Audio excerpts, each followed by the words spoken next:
Johannes, hoofstuk 5. Elkeen wat glo en bely dat Jesus die Christus is uit God gebore. En elkeen wat die Vader liefhet, het ook sy kinders lief.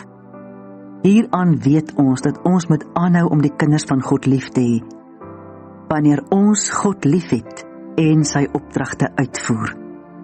Die liefde vir God bestaan daaruit dat ons sy opdragte gehoorsaam, en sy opdragte is nie moeilik nie, want elkeen wat God as Vader het, oorwin die wêreld. Die oorwinning wat die wêreld verower het, is ons geloof. Wie anders kan dit wees wat die wêreld verower as die een wat bely dat Jesus die Seun van God is? Dit is hy wat deur die water en die bloed gegaan het, nie slegs deur die water alleen nie, maar deur die water en die bloed. Die Gees is die een wat daaroor getuienis aflê, omdat die Gees die waarheid is. Daarom is daar die drie wat getuienis aflê, die Gees, die water en die bloed, en al drie is dit eens. As ons dan die getuienis van mense as betroubaar aanvaar, die getuienis van God dra soveel groter gewig. Hierdie getuienis kom van God af. Sy getuienis oor sy eie Seun staan vas. Almal wat glo in die Seun van God, dra die getuienis in hulle eie hart. Wie nie glo nie, het God as 'n leuenaar uitgemaak, omdat hulle tot nou toe nie glo in die getuienis wat God oor sy Seun gelewer het nie. En dit is die inhoud van sy getuienis. God het aan ons die ewige lewe gegee, en die lewe bestaan in 'n hegte verhouding met sy Seun. Hy wat deel het aan die Seun, het nou reeds die ewige lewe. Wie nie deel het aan die Seun van God nie, het ook nie deel aan die ewige lewe nie.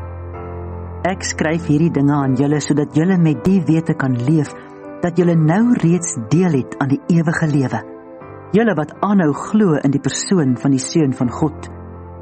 Dit is die vrymoedigheid wat ons voor God het, dat wat ons ook al volgens sy wil vra, hy na ons luister. As ons dan met die wete leef dat hy na ons luister, na wat ons ook al vra, weet ons ook dat hy die versoek wat ons gevra het, sal toestaan.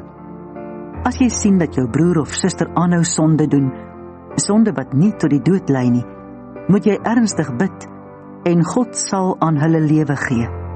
Dit geld vir die sondes wat nie tot die dood lei nie. Daar is ook sonde wat tot die dood lei. Ek sê nie dat jy daarvoor moet bid nie. Elke optrede wat nie reg is nie, is sonde.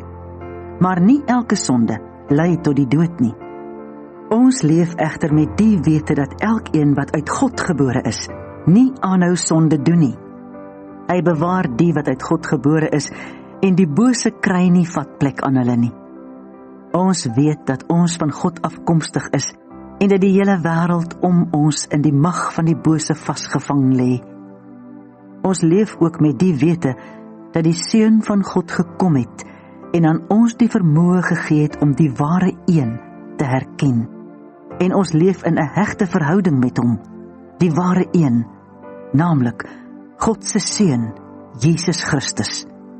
Hy is die ware God, en hy is die ewige lewe.